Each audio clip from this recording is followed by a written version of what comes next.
Young millennial men are losers. With your major update. There you go. Thanks for hanging out. You can follow me. No, I'm just kidding. The story actually, though, is women overtake men as the majority of U.S. workforce. Data reflect growth in service industries that employ higher numbers of women. But I do have another story, because it's a bigger cultural issue that I think we should all talk about. I'm being somewhat facetious when I say men are losers, but I got to tell you guys, I think y'all got to start your own business. I'm sure there are a lot of you who watch who are probably unemployed. I mean this with empathy and respect.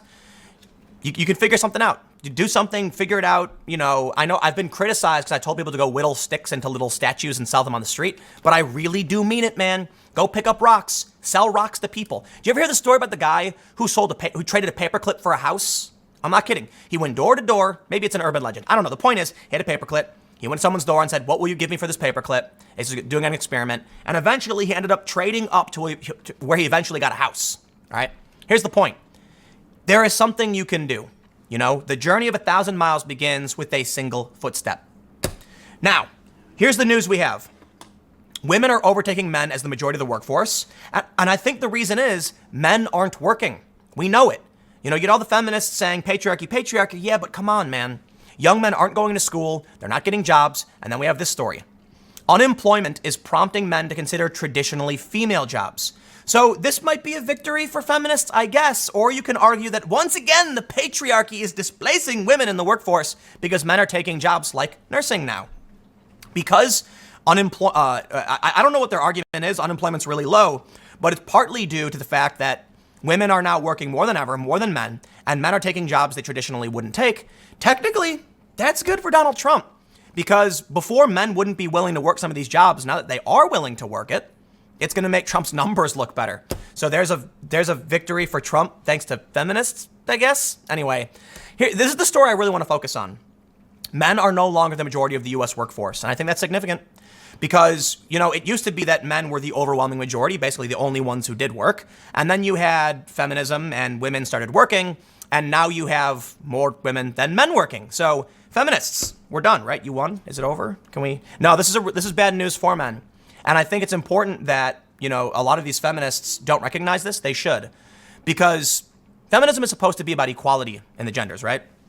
But it doesn't focus on these kind of things. That if you have either gender failing, male or female, then you're going to see serious problems in your society. And right now, men aren't going to school. I don't think it's a bad thing because school is stupid. The real problem is they're not working. Let's read the story from the Wall Street Journal. They say, women held more U.S. jobs than men in December for the first time in nearly a decade, a development that likely reflects the future of the American workforce. The share of women on payrolls, excluding farm workers and the self-employed, exceeded the share of men in December for the first time since mid-2010.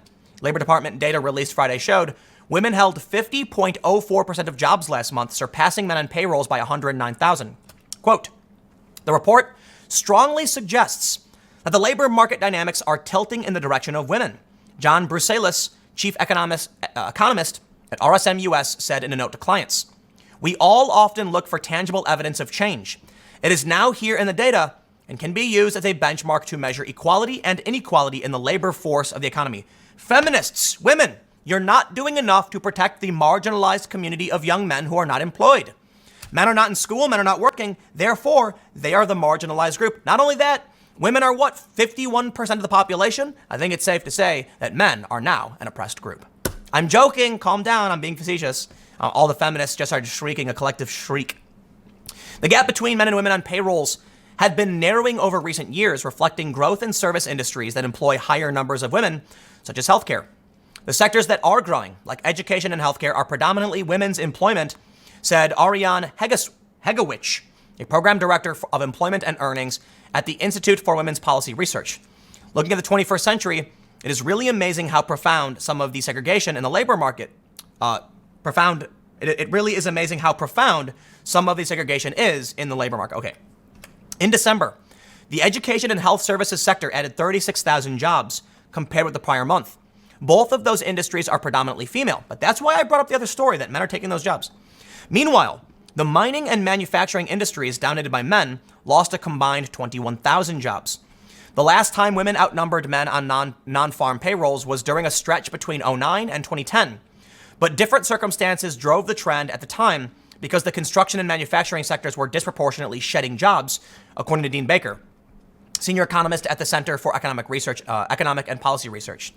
You had two large sectors of the economy that were very badly hit by the recession, whereas right now, we would think of it as being a pretty normal economy. In fact, it is a really, really good economy.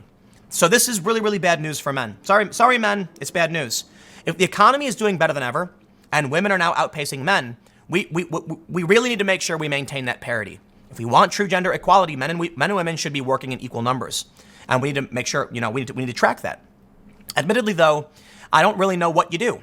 I think we have a cultural problem. I don't know if a law or anything is actually going to change this. The issue is, guys, you need to go get jobs, I guess. I mean, unemployment's down. There's jobs. Go work at Taco Bell. They're paying six figures, I hear. A gap in the labor force participation rate of the share of Americans who are working or looking for work persists between men and women.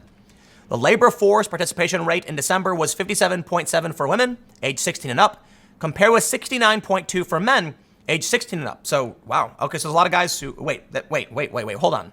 That means there are more men working.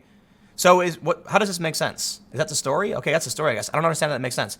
If they're saying labor force participation for men is nearly 70%, but for women it's 57, doesn't it stand to reason the numbers should be inverted? I don't know, whatever. But now that we've talked about that, we now have a crisis of masculinity. I actually don't think so. I'm kidding. I don't think it matters if a dude wants to be a nurse or otherwise. I don't think it's a big deal. But it is happening. Forbes reports, despite considerable changes in the labor market, there remains a clear divide between male jobs in areas such as security and construction and female jobs such as nursing and increasingly teaching. While this divide has largely persisted, a new study from University of North Carolina at Charlotte suggests that in times of unemployment, a growing number of men are thinking of crossing the divide. This is important as labor market stats highlight the shrinkage in traditionally male-dominated work sectors, resulting in higher instability in the career prospects of men across the country. Indeed, labor force participation rates have been on the decline for men in a wide range of fields. What's more, these traditionally female jobs are those predicted to have the highest job and wage growth in coming years. So this is it just makes sense. Now, I know what's immediately going to be said. Men are being forced into feminine positions and losing traditional jobs. Perhaps it's an issue. I don't know. I think it's good. I think what we're really seeing is that the opportunity for work and unemployment is so low, men are actually taking whatever jobs are available. And I think we might overemphasize the cultural ramifications. I think what we're really seeing is not necessarily feminism. I think what we're really seeing is Trump's record economy.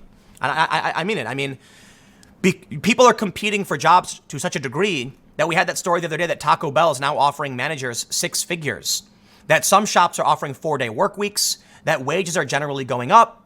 The left doesn't want to admit it, because it would disprove all of their narratives.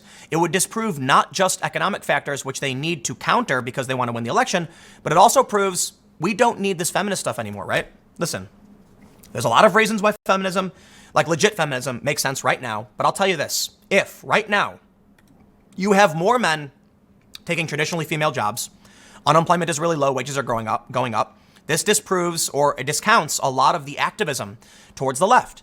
Now, perhaps they can say, oh, no, it's because of us. Congratulations, you've won. You're done. You can stop now, right? If women are more likely to be in the workforce than men, congratulations, you've won, right? Once they've won, what do they really have? Well, the problem is they need to maintain a victim status in order to continue to push their politics. If they stop here, they don't have domination. They have parity. They don't want parity. They want domination. This news is bad news for the intersectional ideologues. The fact that men are working feminine jobs proves, hey, you've won. You're done. Congratulations. Men are crossing the traditional gender barrier. The fact that women are now the majority of the U.S. workforce, congratulations. Feminists have taken over. They're not the majority of CEOs, you say. Okay. But at a certain point, can we say that right now, if we're to track into the future, women are dominating the workforce, and now we need to start focusing on men? Take a look at colleges as well. Men are less likely to go to college. That's not good news. Okay, we don't want marginalized classes, right? You want to prevent the formation of oppression, right? Okay, now that women are the majority of university graduates, it's probably time to start creating programs for men, right? No. You'll find this. They'll say no, they'll say men are whiny, they're complaining, or they'll say it's our turn now. And that to me is truly the scariest thing. But what I've heard so much from feminists and the far left is that the pendulum swings and now it is our turn. To me, we can't have that. If the pendulum swings, it'll swing back. And if you accept a hard swing now, don't be surprised when it swings back dramatically in the other direction. How about we stop and we say, let's focus on, maintaining parity and accepting when you've won. But in my opinion, the general drive of a lot of what we see from the far left isn't really about what they're talking about. They're not actually trying to make sure women are in the workforce or are graduating. I think what they're really trying to do is push a more far left agenda, and they're not done. They're not there yet. They don't want to stop at equality. They want dominance. So they can't accept these kinds of stats because it proves the oppression narrative is dying. It's defunct. And now we need to start. Great, congratulations. The pendulum is swinging too far the other direction. We got to stop it now. Well, they don't want to. So I'll leave it there. I'll also point out women overtaking men is really about the service industry. So they'll naturally push back on that. I think to a certain degree it's fair. But if you only track the problems faced by women, you'll never actually get, true equality. If you're not going to fight for women working in sewers and dump trucks, then you're not really fighting for equality. I think it's fair to say that feminists come a-raging when they want to sit in a cushy air-conditioned CEO office, the corner office in a skyscraper, but I don't see them running out screeching about how they're not being garbage men or working in construction. So I think it's fair to criticize, women should be advocating for the draft.